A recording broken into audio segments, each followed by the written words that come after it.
Hello and welcome to our midweek conversation at First Baptist Sweetwater, where we strive to be the first responders of God's love. I'm Jerry Hendricks. I'm here with my P3 friend, Teek Hamilton. Teek, how are you today? I'm good.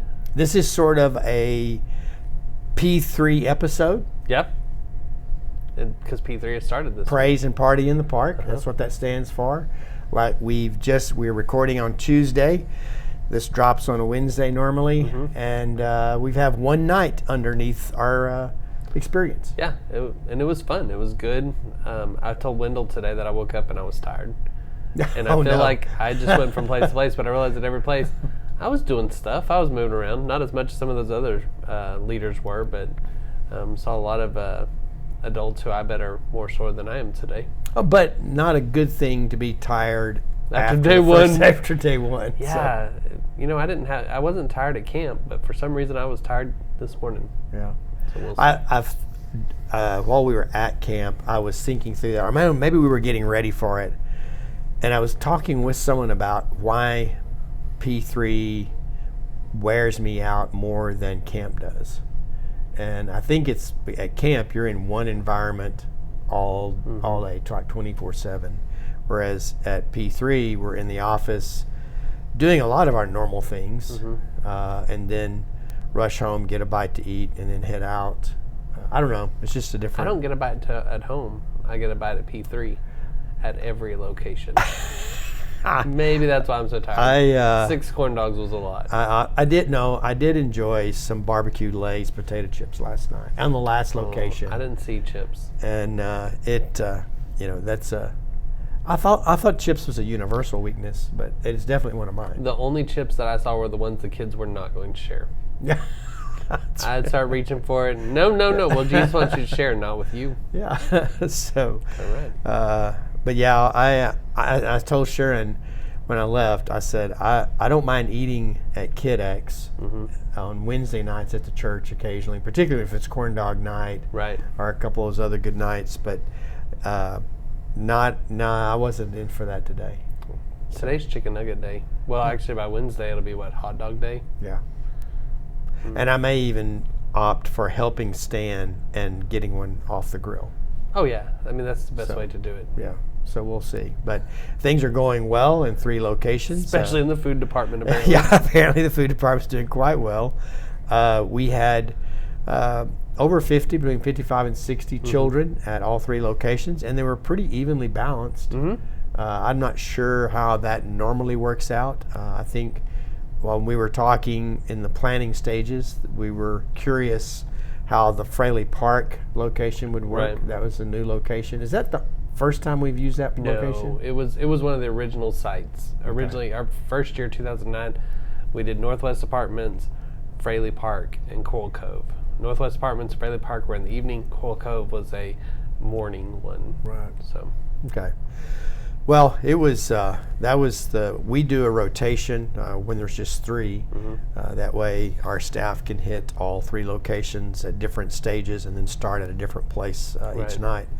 But I started at Fraley yesterday and really enjoyed the setup there. I mean, we have, the year we had 5, we had tried out a new location that was really exposed to the sun the whole time. Right. That was real challenging. And then, of course, this year we've got much cooler temperatures. Yeah. Like 20 degrees. No, it's not quite. What was the temperature yesterday? High 80s. And it was like 108 last week. I feel like we dropped 20. Yeah, okay. Well, we crossed the It's not digit. much of an exaggeration, but it is a little bit of an exaggeration. It sure was hot last week. Yeah, so. But the benefit of Fraley, I mean, there's obviously lots of benefits, but one of the benefits is it has a Gaga pit. And so kids really like Gaga Ball, and they jump in there and they play and play and play. Yeah. Well, good leadership representation at all 3 locations. I said Sunday that, of course, on Sunday we have what we call P3 Sunday. We've only done that for 3 or 4 years, I think. I was trying to think about that. The first year we did it was P3 Investigates. That was 18. Okay. So 18, 19 was Science, 20 was P3 Live, 21 was Remix, and then this will be the 5th year. So it's just interesting seeing how all things come together, and then I love having the opportunity for our church to be able to embrace on a larger scale, what goes on. Even though, when we had the commissioning time at the end where we asked all the leadership to come forward, right, there weren't many people sitting out in the crowd. Right. It's really cool to see the number of people invested in that. And it's not just serving the location. We've got people who are cooking today. Right. We got people who deliver to sites. We've got people who are bagging up stuff right now, getting ready. I mean, it's an all-day process. And we've got a prayer team that's going. I'm impressed with how the roles have developed, so that as we've added locations, we're dealing with a fewer number of adults, but everyone has a specific role that may not be related to what happens during that window of 6 o'clock to 7:30. Right. But I know I've talked to some that their responsibility is just to get all the gear out there and then to get all the gear back to the church. Which is a huge help, because if you're out there, you're playing with kids, you don't want to have to be setting everything up and then getting it back here and not just being in a pile the next day. Oh, yeah, there were years when directors and helpers, but no one would have that responsibility, but no one directly had that responsibility. Right. So anyways, so it's been really neat to see it develop. Y'all have developed a really good timeline and schedule for this, and it's impressive to see the improvements year after year to the things we're doing. So I think all of them went long yesterday, which I like. It means that you're building relationships after it's technically over. Yeah, I didn't. Each one, I didn't even notice the time on the last one, and they might have been a little bit ahead of where the first two were. But everybody's going to kind of have their own schedule. Yeah. Booker T is the largest in terms of number of children, and they have to walk a good distance, I guess, to get there. Right. But they were a little bit behind the first one I went to, just because it takes longer to assemble. But then they've got that, Gaga pit right there. Yep, getting them out of that. Everything's pretty, and we're accustomed to that location, so we do that one well. Really good playground over there also. Yeah. That, like, the old school playground that we grew up with, that's like metal, and it's got that slide that burns your legs up. It's been updated some. Not much. I mean, it's still got seesaws. I'm not complaining. Yeah. I think it's cool. It reminds me of when I want to call it tilt-a-whirl, but it's not that, where it spins around. No, they still have that. They've got that out there. They've got the seesaws, the big metal swings that go way high, and so they were talking about trying to spin all the way around. I remember talking about that when I was a kid. We assumed it could happen, and we told stories of how we'd heard that someone did it and they wrapped around twice, and that never happened, but whatever. Yeah. So they've got the slide that burns your legs off because it's all metal. I do like slides. I love that. I think it's a really cool park. I love Booker T. Yeah, it's all going well. I think we have. I'm trying to remember how many Lisa said we have involved in leadership in the week. You recall? Nope.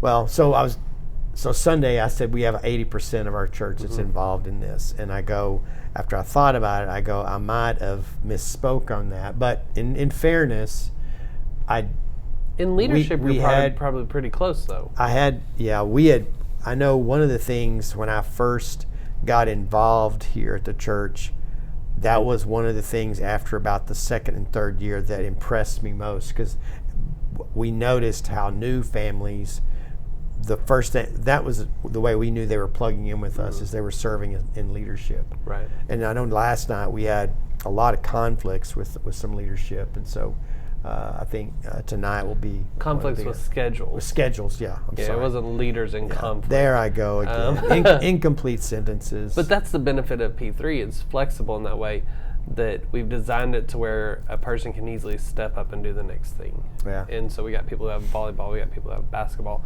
But if you can be there just one day, be there one day. Right. And invest in the kids, lead in any way you can.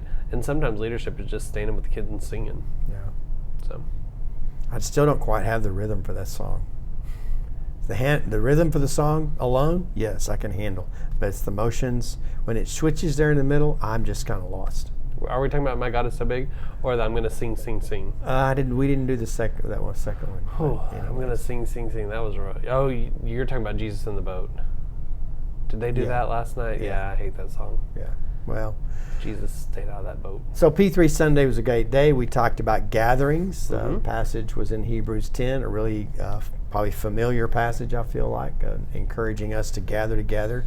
I made a statement that we can worship God alone, but we can't grow alone.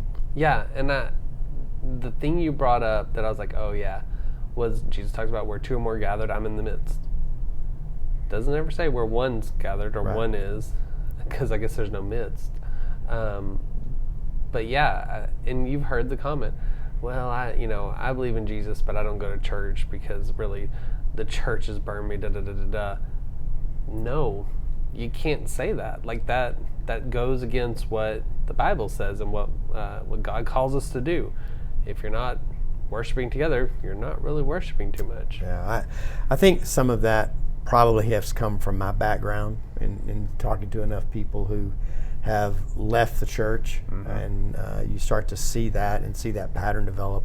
One of the passages that I excluded that I meant to use was in terms of the expectation. When you read the Bible, it is interesting, and y'all pointed this out in your curriculum, that God's people are gathering people, and that's just a part of the nature of having a relationship with God, and how we do help one another. As the Hebrews writer said, we spur one another on to good works. We're encouragers to one another. And in that, so I'd kind of concluded through what we read about the church, and that's a real special topic for me. Yeah. And watching people who'd left the church thinking that, well, I can do this on my own, you start to see that it doesn't measure up to what the Bible talks about, in this case, in its entirety. Yeah. Whether it's Old Covenant or New Covenant. Yeah. And then probably more than anyone, Paul talks about it when he says we're a body. And so he talks about how the church is like a physical body. So if you have a certain role, you can't just take that role and go off and do that by yourself and us remain a body, or you expect to remain a body. And so that was one of the passages that I left out Sunday. But so many pictures of gathering, Jesus is the good shepherd gathering his sheep. Yeah. I mean, there's no way you can get away from that, and you can think, well, I can do this on my own. We're not created to be able to do it on our own. No. We're created better together. I think we did one of those series. One of the all-time greats here. Yeah, it was pretty good. That was a fun series. And it comes up often. Yeah, it does.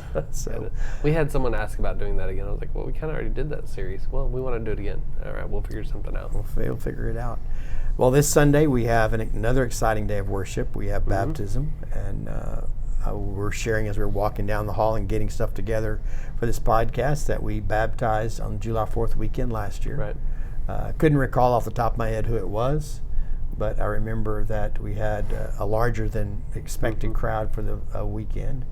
And, you know what's fun about baptizing in the summer? You don't got to worry about if it was filled up and the heater turned on. Yeah. Because the water's not going to be bad. It doesn't matter. It's going to be comfortable. And when you get out, there's going to be air conditioning. It's going to feel good. It feels cold, but I'll say there's probably nothing, as far as a pool, there's nothing as cold as the Newman Park pool. Oh, yeah. That thing is... that has a heater. Really? I didn't know that. But it broke down and it was too expensive to fix. Oh. Well, speaking of the pool, we headed out there in a couple of weeks on a Wednesday with some cardboard boat races. And I think there's some people who hear that and they think these are like little boats that you build, model boats, and you push and you see how fast they're going to go across. I must clarify that Sunday. Yeah, we are in they must hold two people. It's a two-person team, or it's a four-person team, but two got to be in the boat, and you got to paddle across. And that's awesome. And I've already talked to several, and they understand that I'm going to win. So there's that. Well, so you're like the commissioner of the cardboard boat races? Commissioner and participant. That's going to be good. I've got my sailor's hat, so I'm ready for that. So who's in the boat with you? I'm just Stacy. curious. Oh, nice. Stacy doesn't like pools. She doesn't really like water. She doesn't like lakes, stuff like that. But she's really not a big swimming person. So I know what must have gone through her mind when I started talking about cardboard boat races, and she's kind of counting down, trying to figure out who's going to be on our team, and it's us. And so But she is competitive, right? She is, which means I could be in trouble. But yeah, she's very competitive. Well, that'll be fun. That's going to be July 13th at the Newman Park Pool, 6 p.m. Mm-hmm. We'll have some grilling going on and some videoing going on, I'm sure. 6:30 we'll start the boat races. And there's going to be lots to talk about afterwards. Oh, yeah. I've cameras ready. We're going to take pictures. Yeah. I've still got some warranty on my cameras, so I thought about could take pictures if my boat starts going down. Toss me the camera, and I'll take pictures as we sink. We can do some live action shots. I don't know. We'll see. It's not going to sink. It seems to me that's keeping you up at night, T. Yeah, no. That design is, but it's looking good. That's great. Well, we look forward to being a part of your Sunday this week. We'll be back in the Gospel of Luke in Luke chapter 10, where Jesus sends out the 70 or the 72, depending on what translation you use. We'll talk a little bit about that, as well as the significance of how Jesus prepares us to be those who share his message. So look forward to being with you on this Sunday, this July 4th weekend, and come celebrate with us baptism and worship together. It'll be fun. We'll see you then.